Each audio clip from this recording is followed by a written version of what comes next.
കഴിഞ്ഞ ദിവസം ചെയ്ത ആശാവർക്കർ സമരത്തിൻ്റെ ഒരു ഫോളോ അപ്പ് വീഡിയോ ആണിത്. കുറച്ച് കാര്യങ്ങൾ കൂടി അതിന് ശേഷം ഉണ്ടായത് പറയാം എന്നുദ്ദേശിച്ചിട്ട്. ഈ സമരം തീർക്കാൻ ആശാവർക്കർമാർ സെക്രട്ടേറിയറ്റ് മുന്നിൽ നടത്തുന്ന സമരം തീർക്കാൻ നടത്തിയ രണ്ടാം വട്ട മന്ത്രിതല ചർച്ചയും പരാജയപ്പെട്ടത് പിടിവാശിയാണ്. ഇപ്പോൾ ഒരു സമരം തീരണമെങ്കിൽ ആ സമരക്കാരും സർക്കാരും തമ്മിൽ ഒരു സമവായത്തിലെത്തണം. ചില കാര്യങ്ങളിലെങ്കിലും വിട്ടുവീഴ്ചകൾ ഉണ്ടാവണം. ഒരു സമരം നടത്തുന്നവർ അവർ യാതൊരു വിട്ടുവീഴ്ചയും ചെയ്യില്ല. ഞങ്ങൾ പറയുന്ന എല്ലാം അംഗീകരിച്ചാണെന്നൊക്കെ പറഞ്ഞു കഴിഞ്ഞാൽ ഏതെങ്കിലും സമരം വിജയിക്കുമോ? ഇതൊരു ഗിവ് ആൻഡ് ടേക്ക്, കൊടുക്കൽ വാങ്ങലാണ്. ഒരു സമരമുഖത്ത് നിന്നും ഒരു തീർപ്പിലേക്ക് പോകുന്നത്. പക്ഷേ അത് ഈ സമരം ചെയ്യുന്നവർക്ക് താല്പര്യമില്ല എന്ന് പറഞ്ഞാൽ അതിന് പിന്നിലെ ശക്തികൾ നിഗൂഢ ശക്തികളാണ്. അവർക്ക് കൃത്യമായ അജണ്ടയുണ്ട് എന്നുള്ളതാണ്. അതായത് ഒരു കാരണവശാലും സമരം പിൻവലിക്കത്തില്ല. ഇനിയിപ്പോൾ നിരാഹാരത്തിലേക്ക് കടക്കുകയാണ് എന്ന് പറഞ്ഞാൽ സർക്കാരിനെതിരെ കൂടുതൽ വെല്ലുവിളി ഉയർത്തുക എന്ന് പറയുന്നു. അതാണ് അതിൻ്റെ അർത്ഥം. ഈ സമരത്തിന് പിന്നിൽ ആരാണ് ഇതിനെ നയിക്കുന്നത്? അത് സൂസി എന്ന് പറയുന്ന SUCI. പിന്നെ സംഘികളുടെ രഹസ്യ പിന്തുണ ഈ സമരത്തിനുണ്ട്. ചിലരൊക്കെ പരസ്യമായിട്ട് അവിടെ രംഗത്ത് വരുന്നുണ്ട്. പിന്നെ സേവ് യൂണിവേഴ്സിറ്റി ഫോറം എന്ന് പറഞ്ഞിട്ടുള്ള ഒരു കടലാസ സംഘടനയുടെ ചില വക്താക്കൾ, അവരുടെ അടുത്ത ബന്ധുക്കളൊക്കെ സമിതിയിലെ നേതാക്കളൊക്കെ തന്നെയാണ്. രാജ്ഭവനിൽ സംഘികളെ കൊണ്ട് നിറയ്ക്കാൻ വേണ്ടി കോൺഗ്രസിനും ഗവർണർക്കും രാജ്ഭവനും ഇടയിൽ പാലം പണിത ഒരു പ്രസ്ഥാനമാണ് സേവ് യൂണിവേഴ്സിറ്റി ഫോറം.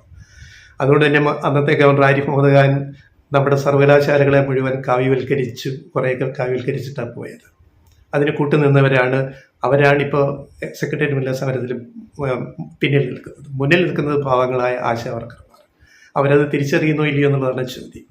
അതിലേക്ക് നയിച്ച പല കാര്യങ്ങൾ, ഈ നുണകൾ പറയുക. ഒരു സമരം അങ്ങ് കൊടുമ്പിരി കൊള്ളിക്കാൻ വേണ്ടി നുണകൾ പറയുക. അപ്പം ഒരു നുണ എന്താണ്?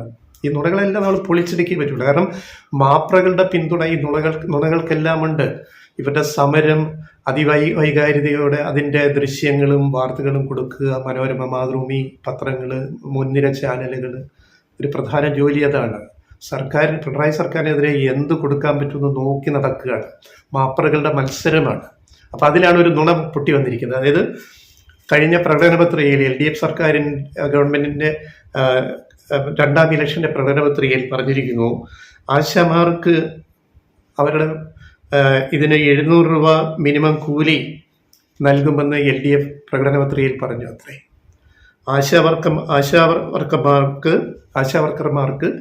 700 രൂപ മിനിമം കൂലി LDF പ്രകടന പത്രികയിൽ കൂട്ടി പറഞ്ഞു. ശുദ്ധ നുണയാണ്. അങ്ങനെ ഒരു വാചകമേ ഇല്ല. പ്രകടന പത്രികയിൽ പറയുന്നത് എന്താണ്? അതിൻ്റെ ആകത്തുക ഇങ്ങനെയാണ്. അതായത് വകതിരിവായിട്ട് പറയുന്നത് ആ ഭാഗത്ത്, പ്രകടന പത്രികയിൽ ആ ഭാഗത്ത് പറയുന്നത്, ഈ ആശാവർക്കർമാർ പോലെ എല്ലാവരെയും പറയുന്നു. ആശാവർക്കർമാർ, അംഗനവാടി ടീച്ചർമാർ, അതുപോലെ കുടുംബശ്രീയിൽ പ്രവർത്തിക്കുന്നവർ, പാലിയേറ്റീവ് കെയറിൽ പ്രവർത്തിക്കുന്നവർ, സ്കൂൾ പാചക തൊഴിലാളികൾ തുടങ്ങി ഒരു ഡസനോളം സ്ത്രീകൾ ഈ പണിയെടുക്കുന്ന ഈ മേഖലയിൽ, ഒരു ഡസനോളം മേഖലയിലെ അവർക്ക് ഈ ഓണററിയവും മറ്റ് ആനുകൂല്യങ്ങളും കൂട്ടിക്കൊടുത്ത ഒരു സർക്കാരാണ് LDF സർക്കാർ. ഇനിയും അത് ശക്തിപ്പെടുത്തുമെന്നാണ് പറയുന്നത്. അതിനെയാണ് 700 രൂപ ഇത് കൂലി തരുമെന്ന് LDFിന്റെ പ്രകടന പത്രികയിൽ പറഞ്ഞു എന്ന് ആശാവർക്കർമാരുടെ സമരം നയിക്കുന്നവർ അവകാശപ്പെടുന്നത്. സത്യമതല്ലല്ലോ. 12 വിഭാഗങ്ങളിൽ ഒരു വിഭാഗമായിട്ട് ആശാവർക്കർമാരെ ഉൾപ്പെടുത്തി അവിടെ കൃത്യ തുകയും പറയുന്നില്ല. ഇത്രയും നാൾ അവർക്ക് ഇത്രയും ആനുകൂല്യങ്ങൾ നൽകിയത് LDF സർക്കാരാണ്. അത് ഇനിയും ശക്തിപ്പെടുത്തുമെന്ന് പറഞ്ഞാൽ കൂട്ടിക്കൊടുക്കുമെന്ന അർത്ഥമാണ്, പോസിറ്റീവ്. അത് ഇത്ര രൂപ കൂട്ടിക്കൊടുക്കുമെന്ന് പറഞ്ഞിട്ടുണ്ടോ?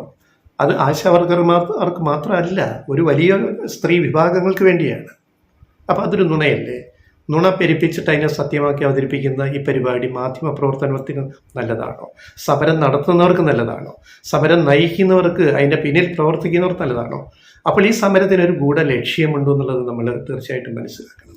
ഒന്നത്. 2, ഈ ഉമ്മൻചാണ്ടി സർക്കാർ ആശാവർക്കർമാർക്ക് നൽകിയത് ഓണറേറിയം 1000 രൂപയായിരുന്നു. അതിപ്പോൾ 7000 രൂപയാക്കിയതാരാണ്?